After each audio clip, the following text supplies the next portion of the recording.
Good morning बच्चों। आज हम कक्षा 12 में भूगोल का छठा अध्याय पढ़ेंगे मानव अधिवास के बारे में, जिसमें मानव अधिवास को दो भागों में बांटा गया है, स्थायी और अस्थायी अधिवास। आज हम पढ़ेंगे अस्थायी अधिवास। प्राचीन काल में मानव द्वारा कुछ अधिवास शिकार, मौसम की अनुकूलता, पशुचारण एवं सुरक्षात्मक दृष्टिकोण से कुछ समय के लिए निर्मित किए जाते थे।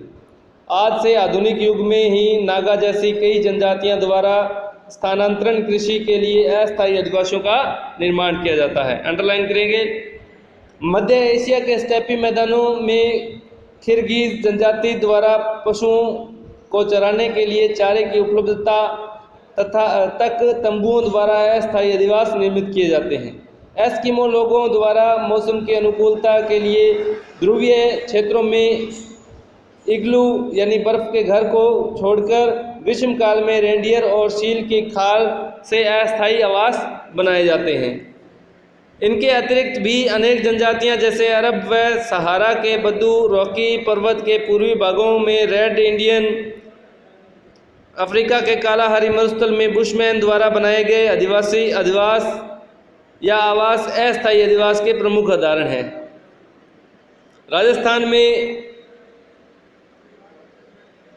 राजस्थान के मारवाड़ प्रदेश में रेबारी, गायरी जाति तथा बंजारे पशुचारण हेतु मूल स्थान को छोड़कर प्रवास के दौरान अस्थायी अधिवास बनाते हैं।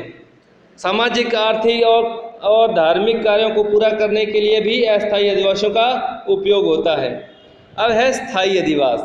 स्थायी अधिवास की उत्पत्ति कब और कैसे हुई, वास्तविक रूप से यह कहना कठिन है, किंतु विद्वान उत्तर पाषाण काल में स्थायी कृषि के साथ ही स्थायी अधिवासों की उत्पत्ति मानते हैं।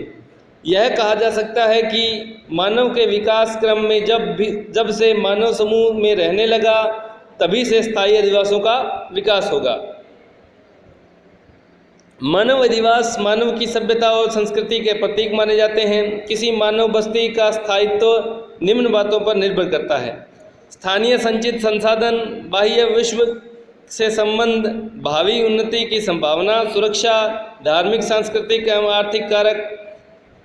मानव अधिवासों का निर्माण निम्न उद्देश्यों की पूर्ति के लिए किया जाता है: भौतिक वातावरण की कठोरता को कम करने के लिए या मौसम परिस्थितियों की से सुरक्षा हेतु, खाद्य एवं उपयोगी सामग्री के भंडारण हेतु, जंगली जानवरों एवं पशुओं से सुरक्षा, सामाजिक, सांस्कृतिक, धार्मिक, आर्थिक व शैक्षिक कार्यों के लिए, पारिवारिक एवं विलासितापूर्ण जीवन जीने के लिए।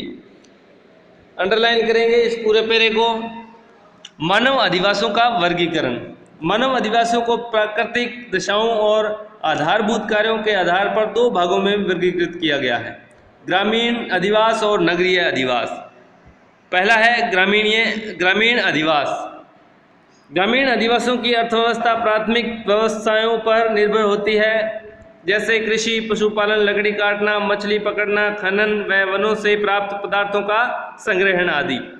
अतः ग्रामीण अधिवास मुख्यतः भूमि के विदोहन पर आधारित होते हैं।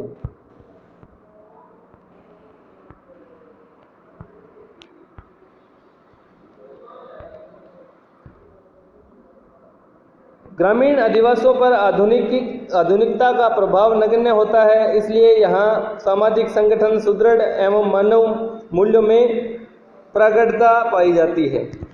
सामाजिक मूल्यों को व्यक्तिगत मूल्यों से ऊपर रखा जाता है।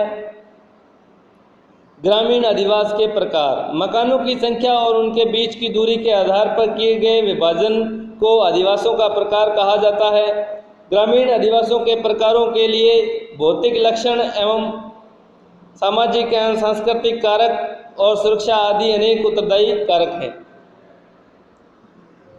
सामान्यतः ग्रामीण अधिवासों के निम्नलिखित चार प्रकार दृष्टिगोचर होते हैं: सघन या गुच्छित अधिवास, प्रकीर्ण या एकाकी अधिवास, मिश्रित अधिवास, पल्ली अधिवास। पहला है सघन या गुच्छित अधिवास। इन ग्रामीण अधिवासों को पुंजित, सहत, सकेंद्रित, संकुलित आदि नामों से जाना जाता है। अंडरलाइन करेंगे। सघन ग्रामीण अधिवास उपजाऊ मैदानी भागों, समतल या पर्याप्त जल की उपलब्धता वाले क्षेत्रों में विकसित होते हैं, जिनमें आवास गृह पास पास होते हैं और संपूर्ण गांव सघन बसा होता है। आसान पहुंच के लिए इनके साथ सड़कों का निर्माण होता है। आवास के साथ साथ विद्यालय, सामाजिक व धार्मिक स्थल भी बने होते हैं। आज के लिए इतना ही। आगे का लेसन हम कल पढ़ेंगे। धन्यवाद।